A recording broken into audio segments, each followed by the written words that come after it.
ব্যবসা বাণিজ্যের বিশ্লেষণ নিয়ে ডিবিসি নিউজের নিয়মিত আয়োজন ইসলামী ব্যাংক তালিকাতায় স্বাগত জানাচ্ছি। সাথে আছি চৈতি সরওয়ার। দেশের পুঁজিবাজার থেকে জালিয়াতি, কারসাজি, প্লেসমেন্ট, শেয়ার ও প্রতারণার মাধ্যমে গত 15 বছরে 1 লাখ কোটি টাকা হাতিয়ে নেওয়া হয়েছে বলে জানিয়েছেন বাজার সংশ্লিষ্টরা। গত 15 বছরে সুবিধাভোগী অনেক শেয়ার ব্যবসায়ী ও কোম্পানির উদ্যোক্তা পুঁজিবাজার কারসাজির মাধ্যমে বাজার থেকে বড় অঙ্কের অর্থ হাতিয়েছেন। টাকার অঙ্কে যা পরিমাণ 55,000 কোটি টাকার মতো হতে পারে বলে মনে করছেন বাজার সংশ্লিষ্টরা। এসব কিছু নিয়ে কথা বলার জন্য আজ আমরা তালিকাতায় আলোচনার বিষয় ঠিক করেছি, পুঁজিবাজার কারসাজি মুক্ত করা যাবে কিভাবে। আলোচনা করতে আমাদের সাথে যুক্ত আছেন পুঁজিবাজার বিশ্লেষক মোহাম্মদ শফিকুল আলম, FCA, এবং আছেন কোম্পানি আইন ও অর্থনীতি বিশ্লেষক ব্যারিস্টার AM মাসুম। স্বাগত আপনাদের দুজনকেই আমাদের আজকের আলোচনার শুরুতেই। জনাব শফিকুল আলম, আপনার কাছে একটু জানতে চাই, পুঁজিবাজার নিয়ে আমরা নানা রকম অভিযোগ শুনি। পুঁজিবাজারের বর্তমান অবস্থা কি এবং মূল সংকটটা আসলে কোথায়? ধন্যবাদ আপনাকে আমাকে এখানে আমন্ত্রণ জানানোর জন্য।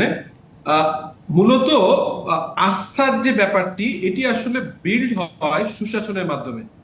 আমরা অতীতে স্পেশালি গত 5-7 বছর যাবৎ একটা কথা বলে আসছিলাম যে প্রত্যেকটা মার্কেটে আমরাকে এটাকে বলি হচ্ছে আর্মস লেন্থ ট্রানজাকশন, অর্থাৎ আপনার বায়ার সেলারকে প্রপারলি ইন্টারেক্ট করতে দিতে হবে। এখন চ্যালেঞ্জটা হচ্ছে যে আমাদের দেশের পুঁজিবাজারে সবচেয়ে যেটা বড় সমস্যা, সুশাসনের অভাব। অ্যাজ ইউজুয়াল অন্যান্য ইকোনমিক সব জায়গায় একই সমস্যা। ব্যাংকিং ব্যবস্থাপনা একটা আমরা দেখেছি চরম অব্যবস্থাপনা, আর্থিক বিভিন্ন কেলেঙ্কারি। একই সঙ্গে সঙ্গে পুঁজিবাজারকে অলওয়েজ একটা আর্টিফিশিয়াল লুক দিয়ে রাখা হচ্ছিল। রিয়েল আপনার পিকচার রিফ্লেক্ট না হওয়ার কারণে ইনভেস্টররা খুব একটা আস্থার জায়গায় ছিল না। সো এইটাই ছিল মূলত একটা বিষয়। এছাড়াও গ্লোবাল কিছু পার্সপেক্টিভ ছিল, বাট আমার কাছে মনে হয়েছে যে আমাদের পুঁজিবাজারে গ্লোবাল যে চ্যালেঞ্জগুলোর যে রিফ্লেকশন তার থেকে বেশি ছিল হচ্ছে আমাদের দেশের পুঁজিবাজারকে এফিসিয়েন্ট পুঁজি মার্কেট করতে না পারার যে কারণ, তার পিছনে কর্পোরেট সুশাসন, ওভারঅল কান্ট্রির যে ফাইন্যান্সিয়াল অব্যবস্থাপনা সহ রেগুলেটরদের দক্ষতার অভাব। কোনো কোনো ক্ষেত্রে আমরা রেগুলেটরকেও দেখেছি যে এই ধরনের বিভিন্ন রকম কারাপশনে জড়িয়ে যাওয়া। আমরা দেখেছি ইনসাইড ট্রেডিং, আমরা দেখেছি সুবিধা ভোগীরা স্পেশালি মার্কেটকে ম্যানিপুলেট করার চেষ্টা। এইগুলোই আমার কাছে মূলত মনে হয়েছে যে আস্থার সংকটের জায়গা তৈরি করেছে, ফলে দীর্ঘদিন যাবৎ পুঁজিবাজার তার নিজস্ব গতি হারিয়েছিল। জি, আমি একটু জনাব AM মাসুম আপনার কাছেও জানতে চাই যে 16 বছরেও পুঁজিবাজার আস্থার জায়গা হতে পারলো না, আপনি কি মনে করছেন, এর কারণ কি হতে পারে? আসলে অনেকগুলি কারণই উনি অলরেডি মেনশন করেছে, যেটা আমার কাছে মনে হয় না রিপিটেশনের প্রয়োজন আছে। যেটা ওভারঅল আমাদের যে মানি মার্কেট এবং ক্যাপিটাল মার্কেট বোথ এইটা ভাইস ভার্সা কানেক্টেড। যেখানে মানি মার্কেটে আমরা দেখছি যে বহু ধরনের অরাজকতা ছিল এবং যেখান থেকে মানি অ্যাকচুয়ালি ফ্লো হওয়ার কথা সেই জিনিসটা ক্যাপিটাল মার্কেটে সেইভাবে ছিল না। এবং এখানে যেটা স্পেসিফিকলি আমাদের যে আইনগুলি আছে, যেমন আমাদের যে অর্ডিন্যান্স 1969 বা 1993 আইন বা পাবলিক ইস্যু রুলস 2015, এখানে আমার কাছে, এবং ডিএসসি লিস্টিং রেগুলেশন 2015, এখানে আমার কাছে মনে হচ্ছে এই আইনগুলির আরো কিছু একটু রিফর্ম করা দরকার এবং সংশোধন করা দরকার। এবং সেখানে যেই পানিশমেন্টের কথা বলা আছে, যেমন অলরেডি 5 ইয়ার্স ইমপ্রিজনমেন্টের কথাও বলা আছে যদি ওই ধরনের কারসাজি সুযোগ হয়। বাট এখানে যেটা দেখা যাচ্ছে যে এই সিচুয়েশনগুলি আপনাকে মেইনলি যে আমাদের যে সিকিউরিটি এক্সচেঞ্জ কমিশন এবং যে ডিএসি এইটার সাথেই কানেক্টেড না। এটা পুরো টোটাল যে যারা স্টেক হোল্ডার, যারা এখানে অ্যাকচুয়ালি প্লেয়ার যদি আপনি বলা যায়, ধরেন আপনার মার্চেন্ট ব্যাংক, আপনার অ্যাসেট ম্যানেজমেন্ট কোম্পানি এবং ডিএসি সিএসসি সাথে finance ministry with security exchange commission, এই ইকোসিস্টেমটাকে আপনাকে প্রপারলি ডেভেলপ করতে হবে। অনলি দেন এই যে অরাজকতার যে বা কারসাজির যেটা, এটা শুধু যে বাংলাদেশের মার্কেটে হয় এটা তা না, এটা কিন্তু পুরো পৃথিবীর সমস্ত মার্কেটেই হয়, কিন্তু সেটা ডিগ্রি কম বেশি হয় এবং সেটা পানিশমেন্টের একটা সার্টেনিটি থাকে। এখানে যেটা করতে হবে এখন আমার কাছে মনে হচ্ছে যে আমাদের যেই স্পেশালি যে রেগুলেটরি বডি যে সিকিউরিটি এক্সচেঞ্জ কমিশন, এখানে এখন আমাদের আপাতত চেয়ারম্যান বা দুইজন আরো যারা কমিশনার সেটা নেই। সেটা একটা সার্চ কমিটির মাধ্যমে ইমিডিয়েটলি আমার কাছে মনে হয় যে ভালো, যাদের ইন্টেগ্রিটি এবং ক্রেডিবিলিটি নিয়ে কোনো কোয়েশ্চেন থাকবে না এবং যাদের ইন্টারন্যাশনাল এক্সপোজার আছে, এরকম কাউকে বা তাদেরকে অ্যাপয়েন্টমেন্ট দিয়ে এটাকে একটা রেগুলারাইজ জায়গায় নিয়ে আসতে হবে। এবং সেইটার সাথে সাথে ক্যাপিটাল মার্কেটটাকে আমরা যেভাবে বুঝি সেটা কিন্তু বাংলাদেশের ক্যাপিটাল মার্কেট না। যদি আপনি সাইজই ধরেন, যেমন আমাদের capital market, GDP to capital market যদি ধরেন, ইকুইটি পার্ট যদি অনলি 10%, তারও নিচে হবে আমার কাছে যেটা মনে হয়। কিন্তু আপনি যদি এর সাথে সাথে যদি ইন্ডিয়ার ক্যাপিটাল মার্কেট দেখেন, তাদের জিডিপির থেকে প্রায় আরো 100% বড় তাদের ক্যাপিটাল মার্কেট। তাহলে আমাদের যেই প্রসারতা বা আমাদেরকে যেভাবে বাড়ানো দরকার বা এক্সপানশন যেভাবে দরকার বা ক্যাপিটাল মার্কেটের যেই রিফর্মটা দরকার, সেই জায়গাটা আমরা নাই। আমাদের সেই জায়গাটা কিভাবে এক্সপানশন করা যায়, আমাদের ক্যাপিটাল, এই যে ক্যাপিটাল মার্কেট তো ক্যাপিটাল রেইজ করার জন্য যে এক্সটার্নাল ফাইন্যান্স নিড যদি প্রয়োজন হয় তখন আপনি ক্যাপিটাল মার্কেটে আসবেন। কিন্তু সেই এক্সটার্নাল ফাইন্যান্স নিডে আপনি যখন আসবেন, আপনাকে দেখা যায় যে এই একটা কোম্পানি যখন আসবে তাকে আসতে প্রায় 2 থেকে 3 বছর সময় লেগে যায়। তাহলে দেখা যায় যে একজন সাথে সাথে সে ব্যাংকে যদি চলে যায়, ব্যাংক থেকে 1 মাস বা 2 মাসের মধ্যে তার যেই টাকাটা দরকার সেটা সে নিয়ে আসতে পারছে এবং সে ব্যবসায় সেটা কাজে লাগাতে পারছে। তাহলে যে এই যে আমাদের যে আপনার দীর্ঘসূত্রতা এবং যেই আইনগুলি যেটাকে আরো ইজিয়ার এবং সিম্পলিফাইড করা উচিত, সেই জিনিসটা সেটা করছে না। স্পেশালি যদি আপনি ধরেন ভালো কোম্পানিকে আপনাকে লিস্টিং করতে হবে। এখন ভালো কোম্পানি লিস্টিং হবে না। আমাদের যে পাবলিক ইস্যু রুলস 2015-এ যে ভ্যালুয়েশন মেথড বলা আছে, এই ভ্যালুয়েশন মেথডে অনেক ভালো কোম্পানি যারা লিস্টেড হতে চায় না। তো আপনি যদি ভালো কোম্পানি বা নাম্বার অফ কোম্পানি যদি লিস্টেড না হয়, যেখানে ফিসক্যাল ইনসেনটিভ দেওয়া দরকার, যেই ফিসক্যাল ইনসেনটিভ গুলি দেওয়া হচ্ছে না, তাহলে কখনোই কিন্তু ক্যাপিটাল মার্কেটের যে এক্সপানশন সেটা হবে না বা পারপাস অফ ক্যাপিটাল মার্কেট কখনোই এটা সার্ভ করবে না। তাহলে আমাদের এই যে পুঁজিবাজারে যেই কারসাজি বা সেটার সাথে সাথে যেই রিফর্মগুলি দরকার, সেইটাকে আইডেন্টিফাই করা, স্পেশালি ইভেন যদি প্রয়োজন হয়, যেমন এখন ব্যাংকিং কমিশনের কথা বলা হচ্ছে, সেটার সাথে সাথে এমনও হতে পারে যে ক্যাপিটাল মার্কেটেরও একটা আপনার কমিশন গঠন করা যেতে পারে এবং কি কি প্রবলেম সেটাকে আইডেন্টিফাই করে ওয়ান বাই ওয়ান সেটাকে এক রিজলভের দিকে যাওয়া দরকার। যদি তাহলেই দেখা যাবে যে আমরা একটা পরিপূর্ণ ক্যাপিটাল মার্কেট যেভাবে ডেভেলপ করা দরকার সেভাবে ডেভেলপমেন্টের দিকে যাব। জি, করণীয় বিষয় নিশ্চয়ই আবারও আসবো। আমাদের সময় এসেছে একটি বিরতিতে যাবার। বিরতি থেকে আসছি, আমাদের সাথেই থাকবেন। দর্শক, বিরতি নিচ্ছি ব্যবসা বাণিজ্য বিশ্লেষণ নিয়ে। ডিবিসি নিউজের নিয়মিত আয়োজন ইসলামী ব্যাংক তালিকাতায়, সঙ্গে থাকুন। আবারও স্বাগত জানাচ্ছি ব্যবসা বাণিজ্য বিশ্লেষণ নিয়ে। ডিবিসি নিউজের নিয়মিত আয়োজন ইসলামী ব্যাংক তালিকাতায়। আজ আমরা আলোচনা করছি পুঁজিবাজার কারসাজি মুক্ত করা যাবে কিভাবে। আলোচনা করতে আমাদের সাথে দুজন অতিথি যুক্ত আছেন। বিরতির পরে স্বাগত আপনাদের দুজনকে আরো একবার। জনাব শফিকুল আলম, আমরা দেখেছি যে নাম সর্বস্ব কোম্পানিও আইপিওতে আছে। বিএসইসির এতে দায় কতটুকু ছিল বলে মনে করেন? দেখুন, এখানে আসলে রেগুলেটর হিসেবে বাংলাদেশ সিকিউরিটি এক্সচেঞ্জ কমিশন এবং তাদের সঙ্গে ঢাকা স্টক এক্সচেঞ্জ অথবা চট্টগ্রাম স্টক এক্সচেঞ্জ, এদের তো আমরা কোনোভাবেই এই দায় থেকে মুক্তি দিতে পারি না। যদি এরকম কোনো স্ক্রিপ্ট আসে যেগুলোর মৌলভিত্তি শুরুতেই যৌক্তিক পর্যায়ে ছিল না, আমরা যেমনটি জানি যে আইপিও রুলের যে সংশোধন এসেছিল 2015 সালে, পরবর্তীকালে একাধিকবার এটাকে সংশোধন করা হয়েছে।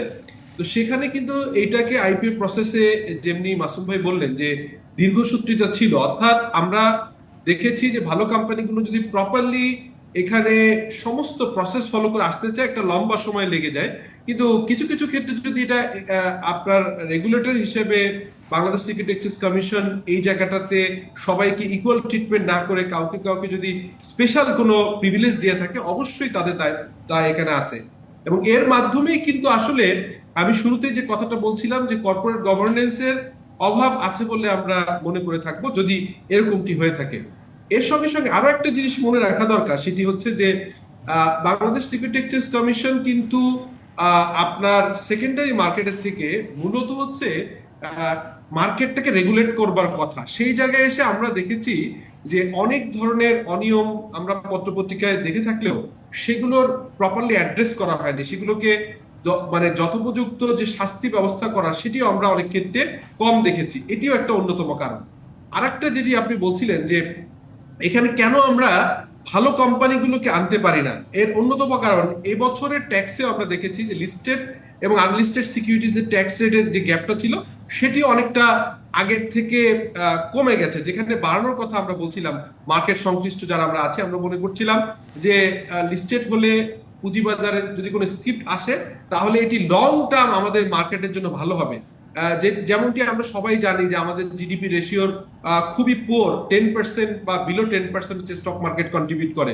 এবং আমরা দেখে থাকি যে গত কয়েক বছরে এভারেজে পুঁজিবাজার থেকে এত রকম অনিয়মের মাধ্যমে বলা হচ্ছিল যে আইপিও পাস করা হয়েছে, কিছু কিছু জায়গায় অনেক ধরনের নেপোটিজম কাজ করেছে, তারপরেও এভারেজে আপনি 2-2.5 হাজার কোটি টাকা হচ্ছে উত্তোলন হয়েছে পুঁজিবাজার থেকে প্রতি বছর, যদি অন অ্যান এভারেজ গত 5-7 বছর এভারেজ করেন।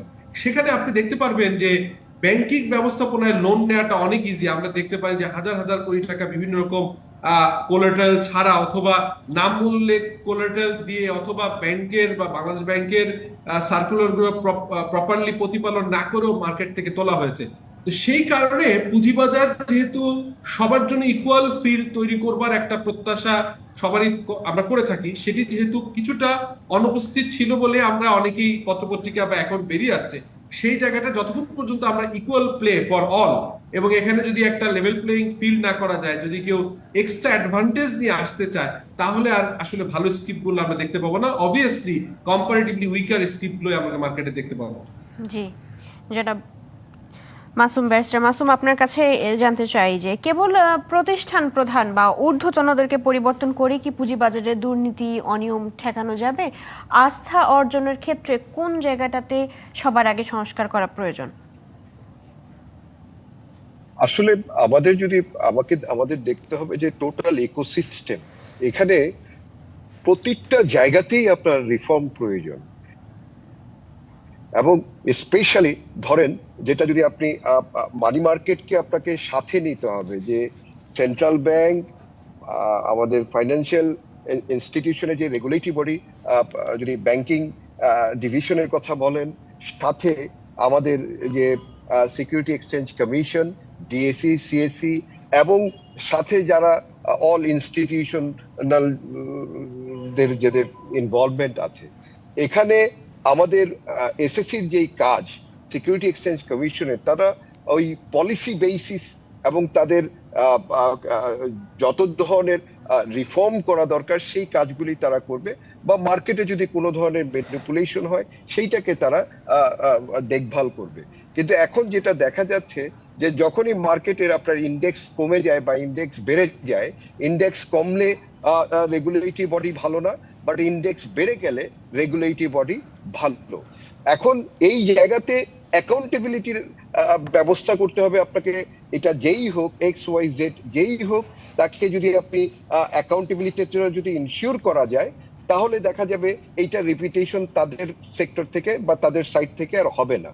কিন্তু সাথে সাথে আপনাকে সবসময় যেটা মনে রাখতে হবে, এই যে লিস্টিং যদি ভালো কোম্পানি না হয়, লিস্টিং যদি আপনার উইক কোম্পানি হয়, তাহলে আপনি তো এটা থেকে খুব ভালো একটা রেজাল্ট পাবেন না। যখন আপনি লিস্টিং ভালো কোম্পানি করবেন, এখন ভালো কোম্পানি করার, লিস্টিং করার জন্য তো আপনার সেই পরিবেশটা থাকতে হবে।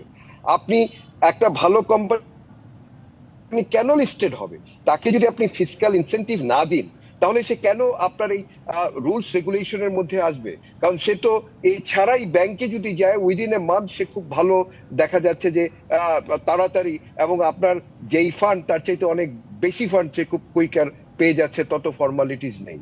কিন্তু এখানে এসে একটা লং টাইম তাকে ওয়েট করতে হবে এবং তার কোনো ধরনের ফিসক্যাল ইনসেন্টিভ নেই, তাহলে সে কেন লিস্টেড হবে? তাহলে আমাদের আগে মেক শিওর করতে হবে যে ভালো ভালো কোম্পানি লিস্টেড হচ্ছে, এবং নাম্বার অফ কোম্পানিজ আপনি যদি দেখেন, যদি ইন্ডিয়ান মার্কেট ধরেন বা চাইনিজ মার্কেট ধরেন বা যদি আমেরিকান মার্কেট ধরেন, অন এন অ্যাভারেজ ইন্ডিয়ার লিস্টেড কোম্পানি 5,000 অ্যাবভ। আপনার চায়না তো অ্যারাউন্ড 5,000 কোম্পানি লিস্টেড। আমাদের যেই 450 বিলিয়ন ইকোনমির যেই ক্যাপিটাল মার্কেট, সেখানে অনলি অ্যারাউন্ড 300 এর মতো কোম্পানি লিস্টেড কোম্পানি। যদিও আমাদের কোম্পানি আছে কিন্তু 2,88,000 কোম্পানি কিন্তু আমাদের আরজেসি তে রেজিস্টার্ড। তাহলে এত কোম্পানি থাকার সত্ত্বেও আমরা ভালো কোম্পানি কেন আনতে পারছি না? এবং সেইটাকে আপনাকে মেকশিওর করতে হবে যে ভালো ভালো কোম্পানি লিস্টেড হলে, যারা already company corporate governance follow করছে, যারা অলরেডি ওয়েল রেগুলেটেড, তাহলে কি এই কারসাজি যেগুলি ধরেন উইক কোম্পানিগুলি আসছে, এই কোম্পানিগুলি তখন আর আসবে না। তাহলে সেই ইনসাইডার ট্রেডিং এর প্রবণতাও অনেক কমে যাবে, কারণ প্রচুর মাল্টিন্যাশনাল কোম্পানি আছে, সেই মাল্টিন্যাশনাল কোম্পানিগুলি আমরা আনতে পারছি না। প্রচুর বড় বড় আমাদের দেশের লোকাল কোম্পানি আছে যারা জি। ওয়েল রেগুলেটেড এবং কর্পোরেট গভর্নেন্স ফলো করছে, সেই কোম্পানিগুলিকে আনতে পারছি না।